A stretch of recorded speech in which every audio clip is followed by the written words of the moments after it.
ኢራን ሁለት ወራትን ባስቆጠረው የመካከለኛው ምስራቅ ግጭት አሜሪካና እስራኤል በጥምረት በከፈቱባት ጥቃት የደረሰባት የሰብአዊና የመሰረተ ልማት ጉዳት ከፍተኛ ነው።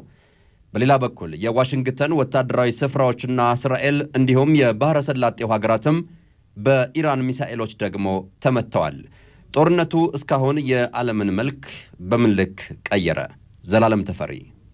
የኒውክሌር ተቋማት ወታደራዊ መሰረተ ልማቶችና የሀገሪቱ መሪዎችን ኢላማ ያደረገም ጥቃት ቴህራን ላይ ከደረሰ 2 ወራት ተቆጠሩም። አስቀድመው የጥንታዊቷን ሀገር የአየር መከላከያ መጥተው በንስርም በተርብም በሰየሟቸው ጀቶች ያሻቸውን አድርገዋል። ከቴህራን ቁጥር 1 ሰው ጀምሮም ዋኖቻቸው በየተራ እየተለዩ ተገድለዋል። የአየር መከላከያና የሚሳኤል ተቋማት፣ የባህር ኃይል ኢላማዎች፣ የኒውክሌርና ስትራቴጂክ ስፍራዎች ከፍተኛ ጉዳት ደርሶባቸዋል። እንደ ዎል ስትሪት ጆርናል በመጀመሪያዎቹ ጥቂት ቀናት ብቻም ኢራን ከ2000 በላይ ቦታዎች ላይ ጥቃት ደርሶባታል። ከጦርነቱ አስቀድሞ ውጥረቱን በጠረጴዛ ዙሪያ ለመፍታት ስትደራደር የነበረችው ኢራን በአካባቢው የሚገኙ የአሜሪካ የጦር ሰፈሮችና እስራኤል ላይ የሰውና የንብረት ጉዳት አድርሳለች።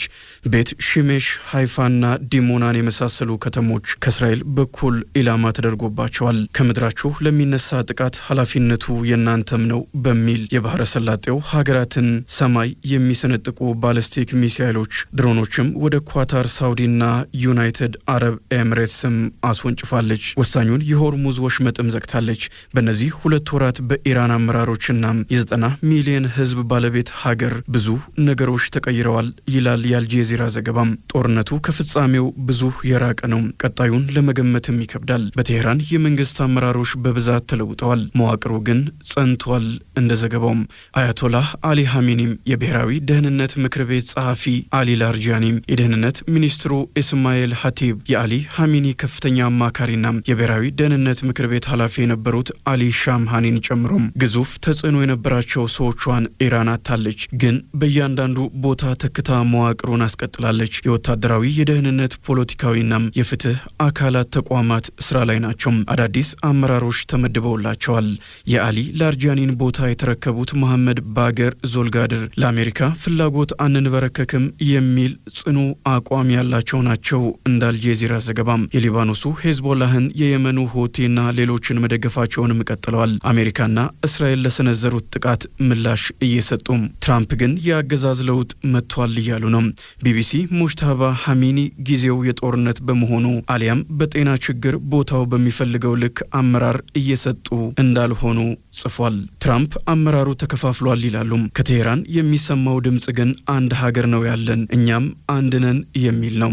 የሲኤንኤን ላውረን ኬንት በአዲስ ፊቶች የተዋቀረው የኢራን አገዛዝ ተመሳሳይ ነው ትላለች። ከአሜሪካ አንጻር እንደውም አመራሩ የጠነከረ አቋም እንዳለው በመጥቀስ የኢራን መንግስት በሀገር ውስጥ እጅግ የተወሳሰቡ ችግሮች ተደቅነውበታል። ማዚያር ሞታሜዲ አልጄዚራ ላይ እንዳሰፈረው ዘገባም የችግሮቹ ምንጭ የአሜሪካና እስራኤል የአየር ኃይሎች ድብደባ ነው። የብረት ማምረቻም፣ ከድፍድፍ ነዳጅና ከተፈጥሮ ጋዝ ኬሚካል የሚያመርቱ ፋብሪካዎችና ሌሎች መሰረተ ልማቶች ከፍተኛ ጉዳት የደረሰባቸው ሲሆን መልሶ ለመገንባት ዓመታትና ከፍተኛ መዋዕለ ንዋይ ይጠይቃሉ።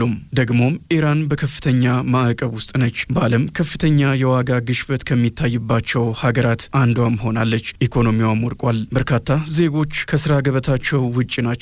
የባህር ኃይሏም ከፍተኛ ጉዳት ደርሶበታል። መሪዋም ተገድለዋል። በአጠቃላይ ቴህራን የ270 ቢሊዮን ዶላር ጉዳት እንደደረሰባትና ካሳ እንደምትፈልግ ማሳወቋ ይታወሳል። በዋሽንግተንና ቴልአቪቭን በኩል የሰው ሕይወት ጠፍቷል፣ ንብረትም ወድሟል።